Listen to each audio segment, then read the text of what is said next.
Hi YouTubers, just doing another video on LifeFlix. It's a software that I use on my Mac. It's only available on Mac. That is used for transferring my 8mm tapes. I get a lot of obviously questions regarding how I do it. In 2025 now I'm still doing it, with my channel being a lot of retro gear, a lot of 8mm stuff. Obviously I'm sort of one of the main people that are going to be using this sort of software. In 2025, if you've got a more modern MacBook, you're going to be using USB-C ports, so you need several adapters that Apple very nicely charge quite a lot for, but you will need them. That's USB-C that goes off to Thunderbolt, and then I need a Thunderbolt connection, which is the second one. It goes into here, daisy chained in. It goes off to the old-fashioned FireWire. This is the 800 size, I believe, on that one. And then the other end of the FireWire cable that's in the camcorder here is the smaller 4-pin. So this is the Sony, for reference, this is a Sony TRV410. Very good camera for doing any sort of video 8, high 8, digital 8, because this particular model plays all three formats. There were later ones around the 2002 timeframe where they were digital 8 but didn't do the older video 8 and high 8 playback, so you definitely want to make sure you're getting a model like this. If you need any advice on that, just leave it in the comments, I'll get back to you. Because I've had a few of the models and still have two. Let's just get this all plugged in and I'll show you the software that's been updated. So say running off to USB-C, we'll just plug that into the side port here.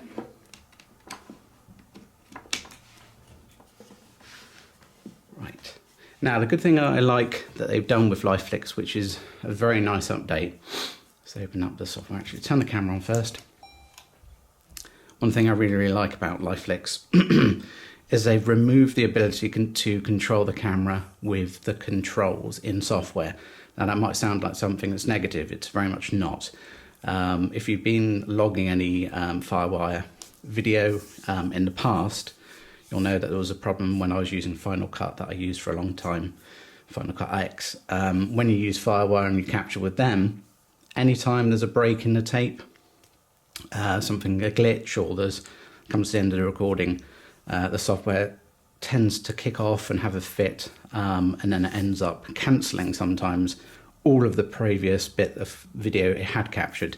So you could be 55 minutes into a 60-minute tape, have sort of a glitch or the end of the recording, and then it just gives us a silly error message and you lose all of that almost hours worth of footage capturing.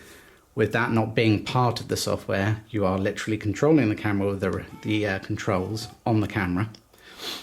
So let's get a new album going. Import. We are importing from tape, so that's that one. And then we'll see live what's actually coming through the camera. So let's rewind a bit because we've come to the end of the footage. As I say, this used to be controls on here, but they've done away with that, which is brilliant. It's saying here, status detected device, and you can see the video, so we know it's working. This is just, I believe, one of the Christmas videos. So yes, it's my sister taking photos of my mum at Christmas. So at this point, you've got here controls. You can turn the sound on if you want to hear it in real time. But I normally have it off. So let's just press record at this point. We'll start recording. And as I say, if there was an error in the video here and say it glitched or I wanted to rewind, normally rewinding would cause it to have a spaz and sort of stop at this point. But no. Back to playing. It's recording live. Now let's stop that. And that's going to say, would you like to keep the scenes already captured? Yes, very much so. Otherwise that would have been pointless capture. And then if we go down to here, we can see the footage. And if I play it, turn the volume down, you don't need to hear that for demo point of view. You'll see me rewind the tape. This is brilliant. This is alone a very good reason to have this software. Being able to rewind, have any problems with tapes in it, not cancel your recording is fantastic. Now, there are other features that they've added with this version 5. We're on LifeFlix 5.0, I think, on this particular one. I'll double check that. No, I lied, we're on 5.2.1. But with 5, they introduced this AI Enhance. Now, it's not built into the software per se. When you get the video, if you wanted to enhance that, there's an additional service they have within the software. So you click AI Enhance, it will bring up the website, and then you can sign up here, and it's offering me register with some discount off. And then you can go in there, there's some samples for you to see if it's worth you paying for, or if you think it's going to be worth for you personally. But yeah, there's nice things on there about sort of stabilization and stuff that it will do with facial recognition, correction, trying to make things look the best they can with these old videos. With this particular video, it's good enough, and I'd be very happy with what I've got from the tape. But yes, I just wanted to give you a full rundown and update. They did reach out to me because I've done a previous video with them, and they know that I'm into my geeky old tech, as you all do. If you're not new around here, you'll know I've got lots of these old cameras and still recording them in 2025. So yeah, they just reached out saying, look, there's some updates here it is, and have a go and get back to them. And this is just the video. I've not had to contact them with any problems because it's worked straight off. As long as you've got those adapters, you can get them through Amazon. I will try and send both the links. I will try and put both the links in the video description for getting those. Now, as long as you've got a camera, those are things, of course, your pressured memories on 8mm, then you have everything you need with this software. Now, in terms of the software, don't buy it outright. The way that they do it, which is quite nice, is they want you to download the trial to see if it will work with your hardware, because if you pay that money and it doesn't, they'll refund you, fair enough. But it's not a great customer service. So their better way around doing it is you download the trial. If you're happy with it and it's good to go, you've tried it and it works for you, then buy it, and then you've got options to essentially pay a sort of monthly fee with it. Sorry, yearly fee, not monthly. Or you can do a one-off purchase, which will cover you for the whole duration of this version, which is 5. So yeah, this is just a little video showing LifeFlix, what they've done.